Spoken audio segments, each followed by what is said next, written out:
तुमने सही किया। जब ये हीरा हमारे पास है तो हमें किसी और के बारे में सोचने की जरूरत नहीं। कन्हैया को उसकी जमीन दे दी, यही काफी है। ठीक कहा। अब मैं सिर्फ अपने परिवार के बारे में सोचूंगा।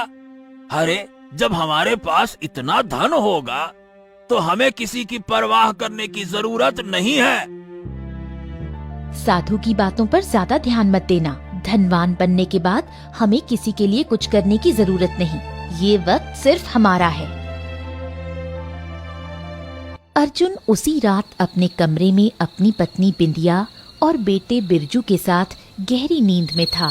तभी एक जोरदार धमाके की आवाज से कमरे की खिड़कियां कांप उठीं। हाँ, हाँ, ये कैसी आवाज थी?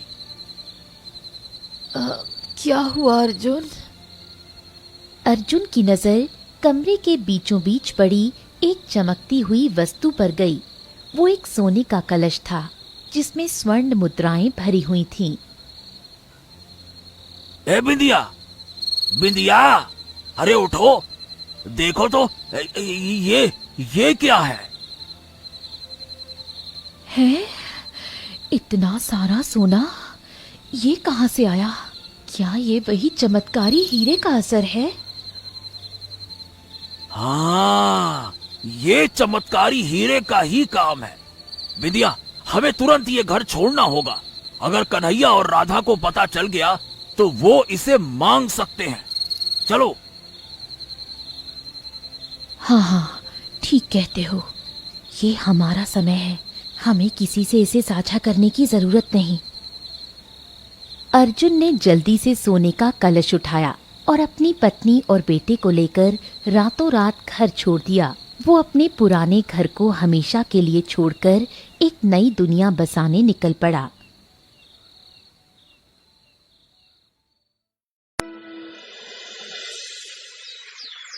अगली सुबह कन्हैया ने अर्जुन और उसके परिवार को घर में न पाकर राधा से बोला, राधा, ये अर्जुन भैया और उनका परिवार घर में नहीं है। उन्होंने कुछ बताया भी नहीं। आखिरकार बात क्या हो सकती है? लगता है वो सचमुच बदल गए हैं। ये धन और हीरा उन्हें हमसे दूर ले गया है। कन्हैया ने अर्जुन की बेवफाई को सहा और अपनी मेहनत पर ध्यान देने लगा। लेकिन कुछ समय बाद गांव के मुखिया ने उसे अर्जुन के नए जीवन के बारे में बताया। कन्हैया, तुम्हें पता है, तुम्हारे भाई अर्जुन अब गांव के सबसे अमीर आदमी बन गए हैं। उन्होंने यहाँ एक बड़ी हवेली बनवाई है और अब किसानों को कर्ज पर पैसे देने लगे हैं। क्या अर्जुन भैया अब ऐसा कर रहे हैं? और ये कर्ज देने का मतलब क्या है? मतलब ये है कि जो भी उनका कर्ज नहीं चुका पाता वो उसकी जमीन अपने नाम कर लेते। अब तो गांव के ज्यादातर खेत उनके पास ही हैं। यही है मतलब। कन्हैया ने ये सब सुनकर गहरी सांस ली। उसने अपने भाई के बदले स्वभाव को स्वीकार कर लिया और खुद को अपने खेत और परिवार की देखभाल में लगा दिया। अर्जुन ने धन के नशे में चूर होकर गांव के सभी किसानों की जमीन हथिया ली थी। 20 साल बीत गए और अब अर्जुन पूरे गांव का मालिक बन चुका था।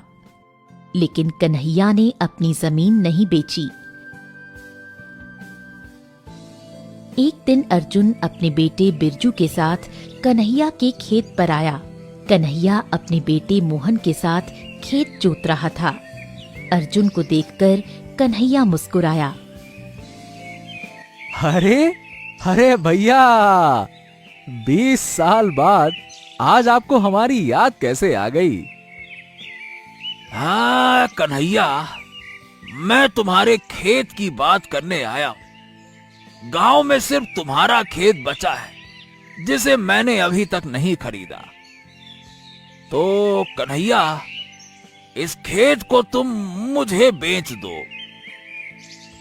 भैया, सीधी बात है, ये खेत मेरे और मेरे बच्चों का सहारा है।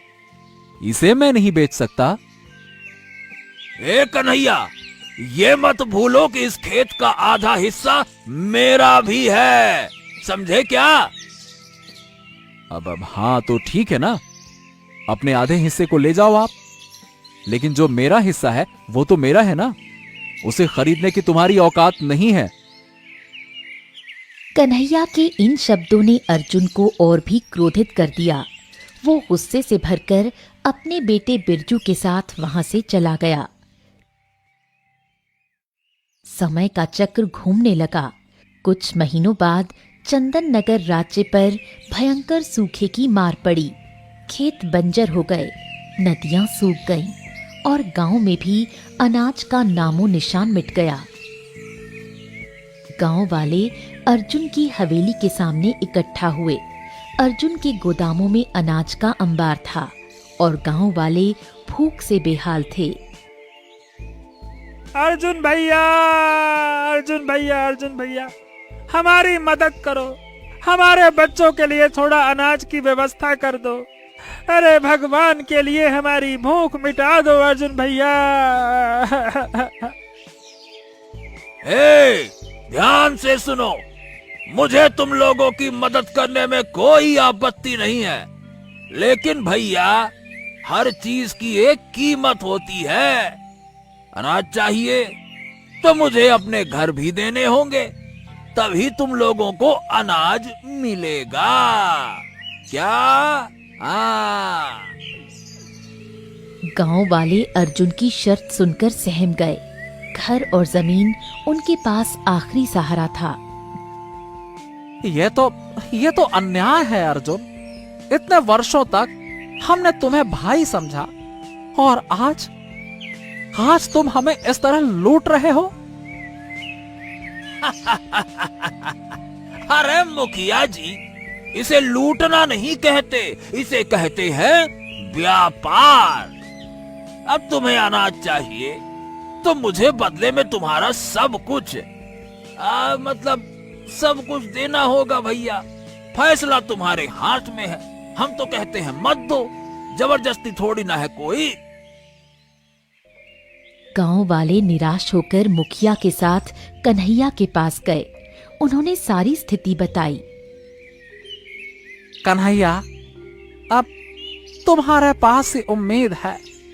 तुम्हें राजा विक्रम से मदद के लिए बात करनी होगी। हम सबकी मदद करो। राजा विक्रम दयालु हैं। चलो हम उनसे न्याय मांगते हैं। कन्हैया, मुखिया और गांव वाले राजा विक्रम के महल में पहुंचे। महाराज की जय हो। महाराज, कृपया हमारी मदद करें। हमारा गांव सूखे की चपेट में है। हमारे पास खाने को कुछ भी नहीं है। अर्जुन ने हम सबकी जमीन तो पहले ही ले रखी है और अब अनाज देने के बदले हमारे घर भी मांग लिए। घर दे देंगे तो फिर हम रहेंगे कहां?